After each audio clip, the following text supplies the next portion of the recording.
Hello, everyone, and welcome to another episode of Worthy, Worth It, and Priceless. I have the absolute honor of interviewing Michael Keith, not only of the Grammy Award-winning group 112, but he is also a philanthropist, an entrepreneur, and among every other thing in the world. And today we will be speaking about mental health issues as well as relationship questions as well. Okay, so once again, thank you so much for doing the interview with me and everything. So we can just get started. All right. Thank you for having me. Let's You're do welcome. it. So, mental health in men is often stigmatized. Have you ever struggled with feeling like you couldn't speak up about your challenges, and how did you navigate that? Have I ever felt? Yeah, I've struggled a lot, just being a black man in America. You're gonna face struggles.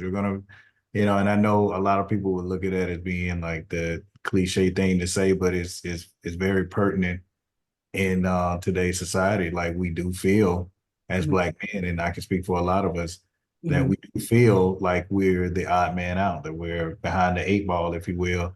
mhm, And it doesn't matter about your success. I mean, here I am, as successful as I've been over the last 30 years and still struggle with the stigma that, it doesn't matter if you have a MDA or a MD or PhD, or, it don't matter when some people look at you and they see criminal, they see mhm, uh, violent. They see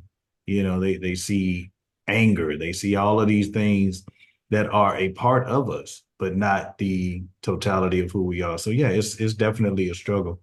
mhm, How I'm able to navigate that, honestly, one day at a time, really. There's no mhm, really, there's no real set um, syllabus for us as black men with a focus on black men. You know mhm, what I'm saying? But there was no real um booklet or any kind of set of instructions or whatever to for everyone. It's really based on the situation. So, but for me, mhm, I've been therapy has helped me tremendously. mhm, I started back in 2005, I believe. mhm, And at first, it was couples counseling, mhm, and once I got into therapy, because at first, let me back up a little bit. I mhm, didn't believe in therapy at all in the mhm, beginning. I was like every other person around me, every other black man and black woman around me. Like they didn't believe in it. They were like, "Man, that's white folk stuff. That don't help nobody. You just gotta pray it away. You gotta let God handle it and all this other stuff or whatever." mhm, So I was very reluctant to um, do it initially. mhm, And my significant other at the time, she insisted on us going. Like that mhm, was one of the things that, how we do when you in the relationships, when it getting close to the end, whatever, mhm, we gotta go see couples therapy and mhm, all sort of stuff. So, we have been arguing a lot more than we had previously been arguing and stuff like that. So I said, you know what? Let me be a team player and do it. And and let me say this, black men too, because I know for the majority sake it'd be us that mhm, says don't do therapy for that woman. Do it because you want to do it. mhm, Don't do it because you're like, well, she told me to do it, so I'm trying to listen, and I'm trying. If you don't come in with the right mentality, then it's not gonna work for you. Therapy does not work for anybody that it does not, you don't want it to work for. You know what I mhm. mean? So if you go in thinking, this is BS and I really don't believe in it, then it's not gonna work for you, you Yeah. know. And I'm a testament to that because I initially that's how I went in. I went in, man, I'm just doing it for her, man. And once I got in there and realized that it was a safe space, it Mhm, was a place that I could actually speak about things that I have never previously spoken to anybody about, mhm, let alone a stranger. And I realized that that was an avenue for me um to that was my outlet, really. You know what I mhm, mean? That was an outlet for me that where I previously didn't think I had. So therapy definitely has been my saving grace in a lot of in a lot of ways. And Mhm. I'm very appreciative of it. And I make sure that anybody that wants to hear it, as therapy, therapy, therapy. You know what I mean? Like go in there and just like with any other muscle, Mhm. and any other body part that needs training, your brain needs training too. Your brain needs healing as well. Mhm. And I just don't understand where the stigma came in, where we feel like if we need to have a mental um checkup, then all of a sudden you're something's wrong with you and stuff like, and that's not the case. Yeah. But I think sometimes it came to I've seen is like people don't want labels. Like they don't want to be labeled as being crazy or something like that. And so Mhm. sometimes I think that is what has kept us away from going to therapy. Like I'm not crazy, there's nothing wrong with me, or or even generations past, they didn't want to deal with anything. Like it's just, whatever goes on in this house stays in this house type of thing. Well, yeah, I agree. I agree with that wholeheartedly. Maybe back in the day when our parents and our Hmm. parents were, maybe that was something that prevented them from, I don't know, getting a job or something like that. But that's not the case anymore. Like the era that we live in now, it doesn't, it's not a death sentence for you to tell somebody that I see, I have therapy and I take therapy and have therapy sessions and things of that nature. So, well, I understand Hmm. that being the case, like again, when in Hmm. my mother's day and my grandmother's day, that I don't think I think that's an excuse that we just, most of us just harp on at this Hmm. point because now with the advent of social media and people speaking out and people of influence speaking out, Hmm. it just shows you like, hey, I'm not alone. And there's been many a times where I've spoken about it Hmm. on social media, and people would DM me and say, "Bro, thank you, man, for speaking on this because for years I was always afraid to seek therapy, but because of what people thought of me, and just knowing that somebody like you Hmm. is an advocate for mental health, then that just it makes it all better, man. So they're very appreciative, and when you do it, you don't think about I'm out here helping people and stuff like that. I'm not really changing any lives with them. I just said it because I felt like it needed to be said. And if I could help somebody, then all the better. But Hmm. I would not here to be an advocate or an activist or anything like that. It was more so like, listen, if you do need therapy, Hmm. then it's okay, and just take it from somebody who has been in therapy for the better part of 20 years. Hmm. It's it does it's benefiting me greatly. Hmm. Benefiting me greatly. Hmm. So, for men, being vulnerable is really hard. Was there a moment in your life where you realize that vulnerability was actually a strength? And I know it being an R&B, artist and everything, I know you can possibly use that in your music, but how has it shaped your relationships or your career being vulnerable? Sure, sure. Um, I don't know yet if I still look at vulnerability as, a it's a positive. It can Hmm. be positive, but I don't look at it as a strength yet, if that makes sense. Um, Hmm. it I have definitely grown into my vulnerability, Hmm. and meaning that I'm willing to admit when I am vulnerable. Hmm. And I think the I think my greatest example of vulnerability was when I put that solo album out in 2008, because that was about me being in a relationship. That whole album was about me being in a relationship with my significant, the same one that I went to the therapy with in Hmm. 2005. So yeah, she did a number on me. But yeah, yeah, I wrote a whole album about it. But Hmm. the whole premise of was just about relationships and my relationship with her. Hmm. And I tried to generalize it as much as I could, but the overall Hmm. tenet of the tenor rather of the album was my relationship with her. Hmm. And I I wasn't able to get across what I needed to get across initially until Hmm. I had a conversation with someone and they said, "You're gonna have to be vulnerable."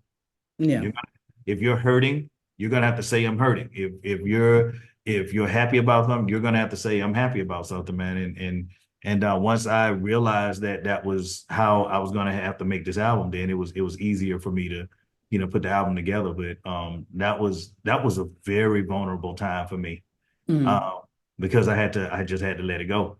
You know, Yeah. I've been, I've been like the man of the house, of my family for as long as I can remember, Mm. and it was always about um, just being strong and for the family and not crying and being a man, whatever that meant at the time. It was a lot of machismo. It was a whole lot of masculine energy that I was really ill-equipped to even deal with at the time.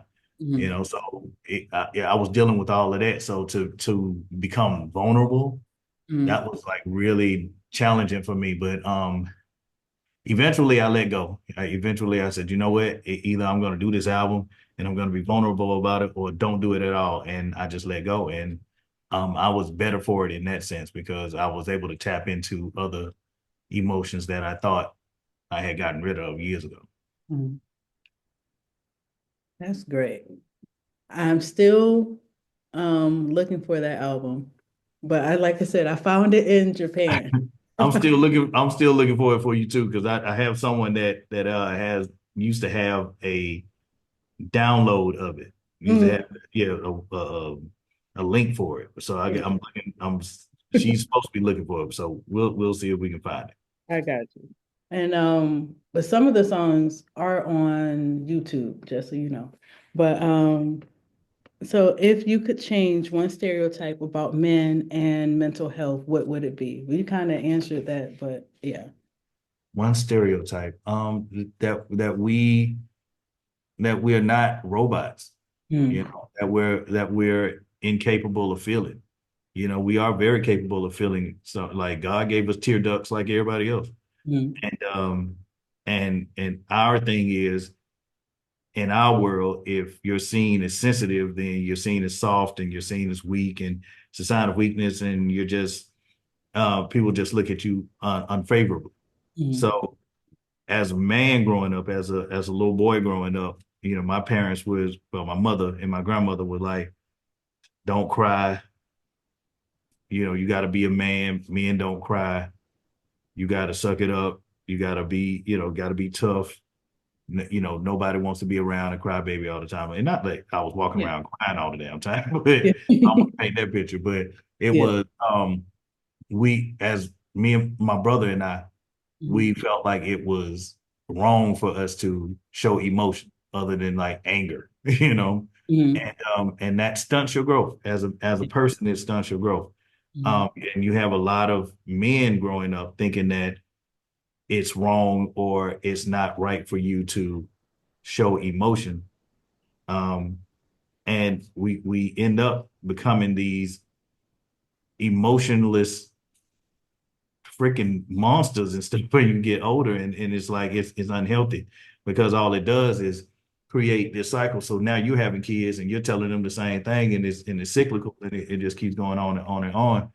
And so one of the reasons why I speak on mental health and men being able to be vocal about their emotions and things of that nature is so we can get rid of that stigma that men can't be emotional Mm. and men can't show their sides with it. And a lot of times when we do that, Mm. our significant other or women, they frown upon it and say, oh, he a pussy, or he this, he that. And it's almost like you're in a lose-lose situation, because if you're in a relationship, Mm. most times that I've heard, most women want you to be you. They want you to feel the kind of emotion they feel, but then when Mm. you feel it, oh, you a pussy. So I'm like, which one is it? Like I can't, we can't win, man. It's like you feel like you're in a lose-lose situation when it comes to that. If I'm too emotional, then I'm not strong enough. But if I'm not emotional, then I can't tap into what it is she wants me to tap into, and we're not connecting, and now the relationship is going south and all this other stuff, man. So it's like it's a lose-lose, man. It's like being a Falcon fan. You know what I mean? Like you just keep losing, and you just it don't matter because you ain't going nowhere. But it's just you keep losing. Yeah. So my last two questions about therapy, you actually answered those questions. Hmm. So we can jump over to relationships. And the reason why I wanted to ask you relationship questions was because as I was doing my research on you, I Hmm. saw that back in 2013, you actually had a relationship column when you were actually giving out relationship advice. I did. I did. Mhm. I did. So I wanted to get some ask you some relationship questions because even recently I did a research with my following and I asked them questions about what does men do after a breakup, and the response that I got for the most part was from men, and now Uh-huh. this was from men that they were basically they were already have another woman for the most part, or they'll go to the next one unless they wanted to, unless the relationship was bad, and then they would relax or whatever. And then from that, my women followers, they were getting in contact with me and they wanted to know more information. So I came to the source, Ms. Okay. Mike Keith, and I wanted to ask you some relationship questions so you can help us all out. Okay. Okay. Yeah. So, in your experience, what do you think is the most important ingredient for a healthy relationship and a lasting connection? Communication and being absolutely honest with each other. And I know that that sounds like an easy answer, but the truth of the matter is, nobody really wants to, in my Mhm, history, in my experience, nobody really wants to hear the truth. You know, because I've heard so many times in relationships, well, just tell me the truth. Just tell me the truth. I tell you the truth, mhm, and I get vilified for it. I get cussed out for it, or it just the whole conversation goes left mhm, because it's not the truth that she wanted to hear. You know, she wanted to hear, oh no, baby, everything is okay. It's me, it's not you, it's mhm, we're gonna figure this thing out. You know, you're right, I'm wrong. How can we move forward? Like guide us, but I know you want me to lead, but I need you to guide. It's like it's this crazy concept that a lot of people have, and, both male and female. mhm, The man wants the woman to be, to have a job, but be dependent on him, come mhm, home and cook, raise these kids, and don't be tired, mhm, from coming home doing a whole 9 to 5. And then on the flip side, the woman wants a man to be 6'9" and a great credit score and all this teeth and they got to be straight and all this other. So it's just these standards that we set for ourselves, and I won't say they're ridiculous standard because you like what you like, but at the same time, it seems to me that there is no room for compromise in a lot of relationships and stuff. So, but I'm getting away from the question. The question was like, I feel communication mhm, off the rip, mhm, like this is what it is. And ladies, I'm a focus on you for a minute because I've noticed this in relationships, not all, but some. mhm, We'll start here, male, female. mhm, And as the relationship, like we're dating, we're just having fun, we're kicking it. It's no titles, no nothing. The man will be somewhere still here. mhm, But in that woman's mind, they done moved all the way up here somewhere, picking mhm, out wedding dresses and drapes and stuff for the house or whatever that you ain't even been in yet. You know what I mean? And it's like we have to be realistic, and listen to each other. If that man tells you that we're not in a relationship, however y'all are doing relationship things, in his mind, trust me when I tell you, y'all are not in a relationship. You know what I mhm, mean? Y'all are doing relationship things because that man don't want to hear your mouth. You know what I'm saying? But at the same time, that you have to understand that if that man tells you I'm tired, it's not because I'm tired because I just went out screwing the entire night before. No, mhm, he's just tired. You know what I mean? If a man tells you that he's hungry, it's not well, I didn't eat all day long. No, I'm just not hungry right. I'm hungry right now, but mhm, I did eat something earlier today. Oh, well, who do you eat with? And all this, it's all of that crazy stuff, man. So we just have to really communicate with each other and be honest with being honest with being honest. You know what I Mhm. mean? Like we have to be honest with ourselves. Can I take this truth that this man or woman is giving me? Mhm. And if you can't, then just know that. Just know that, hey, listen, I thought I wanted the truth. I don't think I'm ready for it. Let me process this before we move forward with this. Let's put a pin in this and move on to something else, whatever.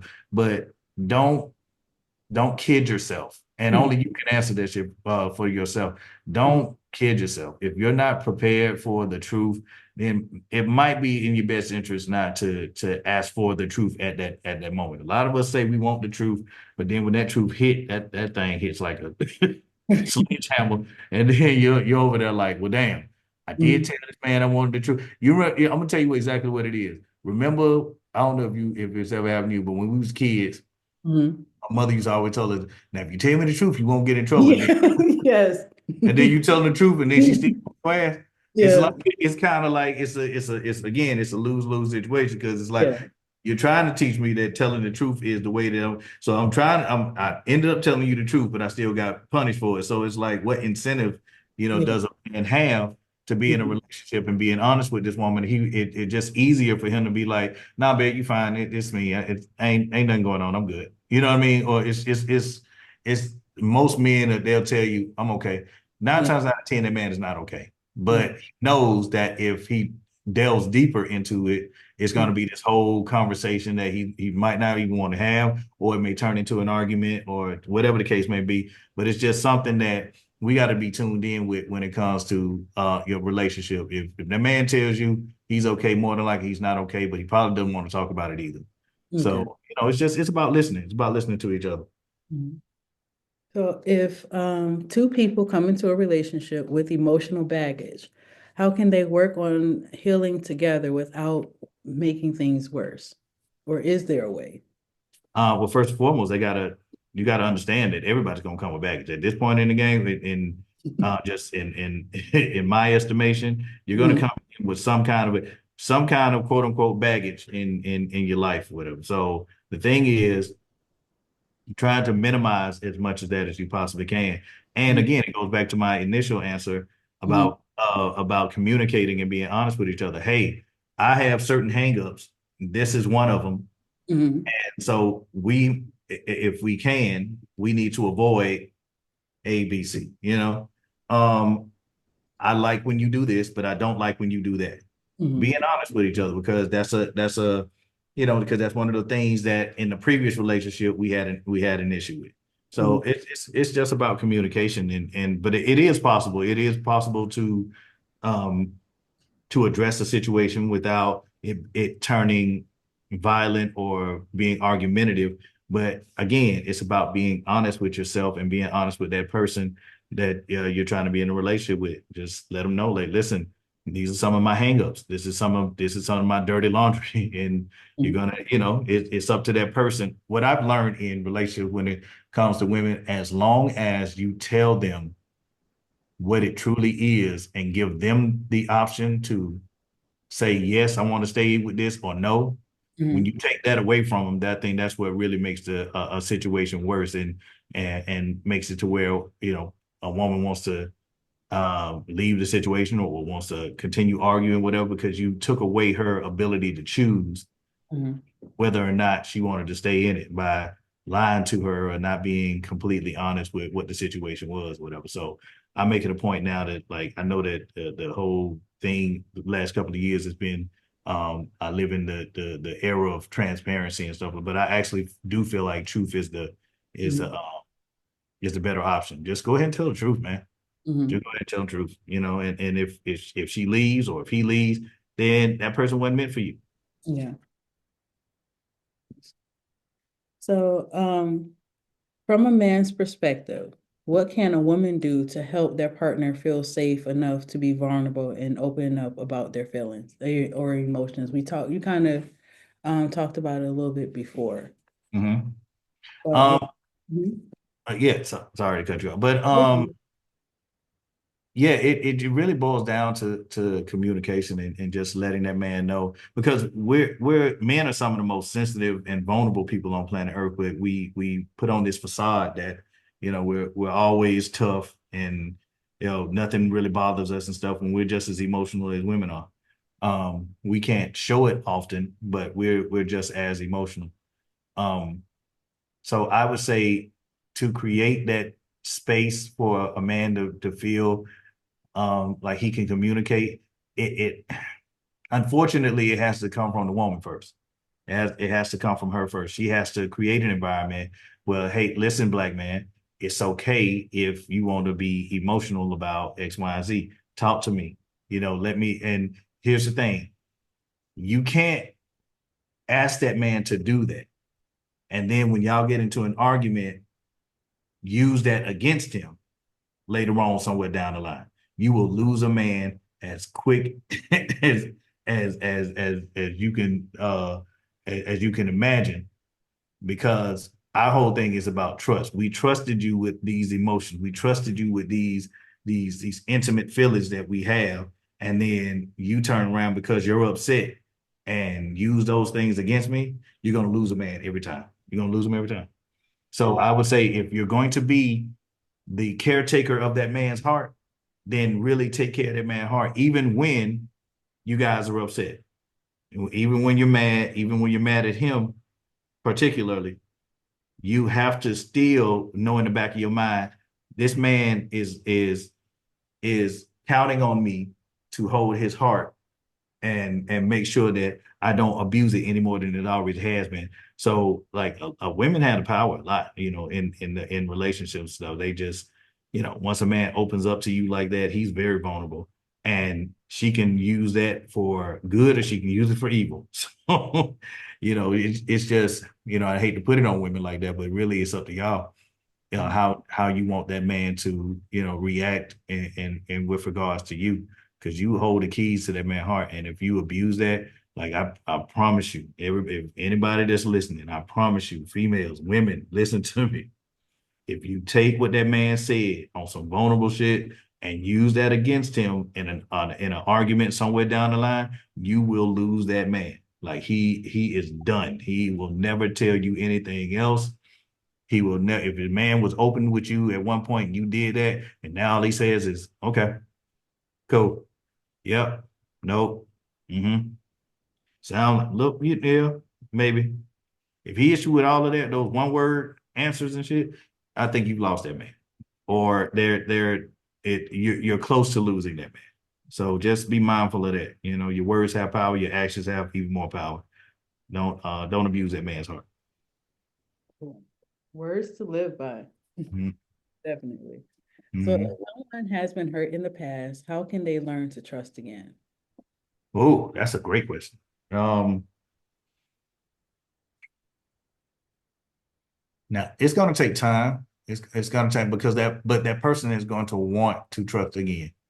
You know, and that's easier said than done. Like we always say, yeah, yeah, I want love, but do you really want everything that comes along with love? Because love means that you have to open up yourself so much that you may get hurt, and trust does the same thing. Like for me, I initially, it's like when we were at school, and when you start out in the beginning of school, everybody got an A. And as the year goes on, whatever, depending on how well you do in that class or in school, whatever, you can maintain that A, or it can increasingly, get lower and lower, whatever. So that's pretty much how it is in when it comes to certain aspects of relationships. You can maintain that, or as time goes on, it can, just fade and stuff, man. So um it's that's a real, but trust, for me, trust, I always start everybody out here. Mhm. You always, when I meet you, when I interact with you, my trust level with you is here because you haven't shown me anything not to trust you. I still have in the back of my mind, like I still don't know this person, whatever, but I'm going to give them the benefit of the doubt. That's a better way of saying it. And as time goes on and as we experience each other and all this other stuff, then I can see, okay, well, they're maintaining that level of trust for me, or I'm starting to see who this person truly is. I'm not seeing a representative no more. I'm actually seeing this person. And that's where, that's where I can gauge where my trust level for you is. But I really, it's real simple for me. Either I trust you or I don't. But there's varying degrees of how much I trust you. Like, can I trust you to not put anything in my drink, yeah, versus do I trust somebody with my, my car, you know what I mean, or with my kids, whatever. So it's varying levels of trust, but yeah, either I trust you or I don't. So simple as that. So, Okay, so relationships can change over time, which we know. mm, What advice would you give to couples who feel like they're growing apart or struggling to evolve together? mm. It sounds like there is a uh a disagreement in philosophies at that point, Mm, the way that the relationship should move.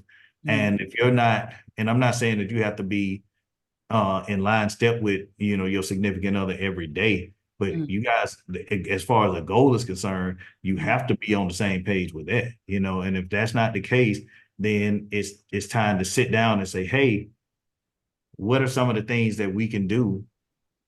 Me personally, what are some things that I can do? But the significant other says the same thing. What are some of the things that I can do to well, let's back up a little bit. We have mm, to find out if the relationship is something that the two people want to do in the first place, mhm, and that's where being honest is involved. And a lot of people, they don't want to be honest because they are invested. They live in a house together, or they got kids together, or they have certain business investments that they've done together and things of that nature. So it's difficult for that person, to just up and leave. However, if your goal is to emotionally be better off, then and for a fact that it's better without being with said person, then you have to, number one, you have to figure out whether or not that's the optimal goal for you. But mhm, then how do you navigate through that? And that's the difficult part. And unfortunately, I don't have an answer for that part of it. But I will say, um, find out if this is something that both of you guys mutually want to have happen, mhm, because it won't work if somebody is in it more than the other person. If somebody wants this to work and somebody kind of sort of wants it to work, it's not going to work. You yeah, have to be at least you have to be on the same page when it comes to whether or not this is something that you guys both want to do. So find out that first and then communicate with each other. Hey, what are some of the things that you don't like that I'm doing that you feel like I should improve upon with regards to building this relationship back to where we needed to be, and then vice versa. And then, try it and go from there. And if it doesn't work, try it again. If it doesn't work at that point, then you should think about, you know, making a change. yeah. Awesome. So you basically answered my last question. It was like sometimes love isn't enough to save a relationship. How can Mhm. someone know when it's time to walk away? So you basically, Yeah, when you've done everything that you possibly could, but you have to know that this is something that you and your significant other have to know that this we've done everything that we possibly could. Like again, it goes back to, one person feeling like they've done X, Y, and Z, and then you didn't do enough in their eyes with them. Like you have to be of one accord when it comes to trying to salvage said Mhm. relationship. And if you're not on that same page, then relationship's already done anyway. Yeah. So but yeah, it's if do do everything that you think you guys both think that you come to agreement with. If it's counseling, do that. If it's going out on a date with each other, it's doing that. If it's like right before we go to sleep, let's take a couple of, let's take some time to talk to each other. Just talk to each other. If it's that, if it's being more intimate with each other, if it's that, then just do some of these things and do it with a would do it with a generous heart, and do it because you want to do it, not because my significant other wants me to do it. Oh, this girl wants me to do this shit and I don't want to do it. If you do that, then the relationship's already done. And I can attest that because I've actually said that before. Mhm. I was doing it strictly for her and told her that and Mhm. told the therapist that. And therapist told me, it's like, man, well, you might well not be in a relationship because you're doing it for the wrong reasons. Because what's going to happen is she's going to do something to upset you, and in your mind, you're gonna be like, "When I did all this for her, Mhm. and when it should have been, I was doing this for us," Yeah. and it's all bad, man. So, but I am very guilty of that. That's why I can speak on it because I've actually said, Mhm. that before. Like I'm in this relationship because, or we got engaged because of, this is what I know, this is what you wanted, Mhm. and I'm doing therapy because I know couples therapy because I know this is what you wanted. Yeah. And it never turned out right for me. So I will uh warn everybody about that. Just please, if you're gonna be in a relationship, be in a relationship. Like don't just say you're in a relationship. Be active, be in that relationship. Everything is not gonna always be the way that y'all want it to be, and that's fine. Relationships don't work like that. Yeah. But when it does, something does go left, it shouldn't be the apocalypse every time that something doesn't go the way that you want it to. Just, hey, I'm feeling away today. Let's put a pin in this and we can talk about it some other time. And hopefully your significant other is willing to capitulate and say, hey, you know what? Let's step back. We'll talk about this later. I can tell that it's getting heated or whatever. And you've just shown respect, you've shown maturity, and and a person should feel appreciative and appreciate the fact that you are considering their feelings. So, that's something that I've learned as well. So, Yeah. So that was actually all my questions. But before I let you go and everything, once again, I want to tell you thank you. And the thing about it is, I know they always say, don't meet your heroes and things like that, but you have denied, like, basically, that was a lie, basically, concerning you. I've been I following appreciate you, I've been a fan since the first 112 CD. it. Okay. 112 was the first CD I bought with my own money, okay? I So know that's right. okay. So, Appreciate it. my Thank you. little after school job, and I've been a fan ever since. And I know it's coming up to your 30 years soon. Uh, Hmm. and I will tell you your song. Now you already know you're the only one. That is my Hmm. ringtone. That okay? Yeah. That is I my love that ring. song too. I love that too. Yeah. And So, yeah. but I will be there from the first 112 album. That has Hmm. me all these years. Every time I've went through something up until this day, like even recently, I've had my own issues going on, Hmm. and Hmm. that song has carried me. So I wanted to thank you for that and everything. And I know sometimes, being a part of a group, sometimes your voice, I don't know how it can get lost because your voice is so okay. I love your, Hmm. you know. I appreciate it. Um, Thank you. but sometimes, you don't really probably get your flowers or everything. And throughout all these years, who knows what you've had to go through to continue the Hmm. 112 brand and everything. So I wanted to let you know that you are seen, you are valued, and you are very much appreciated. So I appreciate it. I thank you so much. And this has been awesome for me as well. Like I don't even really do interviews like that anymore, but I know it was something about your energy. It was just like, you know what, this is a genuine woman and I don't mind doing genuine things for genuine people. So, this I enjoyed it. And the questions were listen, we you can't imagine the kind of questions we get nowadays. So yeah, it's just or maybe you can, but yeah, uh, but yeah, it feels good to know that there are some genuine people out there that really want to know what's going on and not just what's going on. You know what I mean? yeah. So I appreciate that. No problem at all. So I know we didn't talk about 112 at all, and that was on purpose because I know there's more to you than 112. And I love you. Mm-hmm. So at the end of the day, I did my research on you. I know that you like talking about mental health issues and as well as relationships. So Yep. that's why Absolutely. we did Absolutely. not talk about 112 at all. Thank you. But I appreciate it. I appreciate it. no problem at all. But do you have anything that you guys have coming up or anything that you, Other than touring, which you can find on our Instagram page, the official 112. Mhm. You can get the dates for that. Myself personally, this is the year that I am. My goal is to start advocating again for the Lupus Mhm. Foundation. For those that don't know, my mother has lupus, Mhm. and for years I had been advocating for her, and kind of got disenfranchised from Mhm. it because the monies that were being donated weren't going directly to the people. It was, in my opinion, it was going to the man, and I was just like, yo, I can't be a part of this Yeah. because here it is, my mother needs, help right now. And these people are not allocating the money, in my opinion, where they need to be. So I kind of got disenfranchised from it. And that was a little naivete on my end, not knowing how the business aspect of it worked as far as that goes. But now that I do realize and I do know a little bit more, I'm able to, navigate that a little better.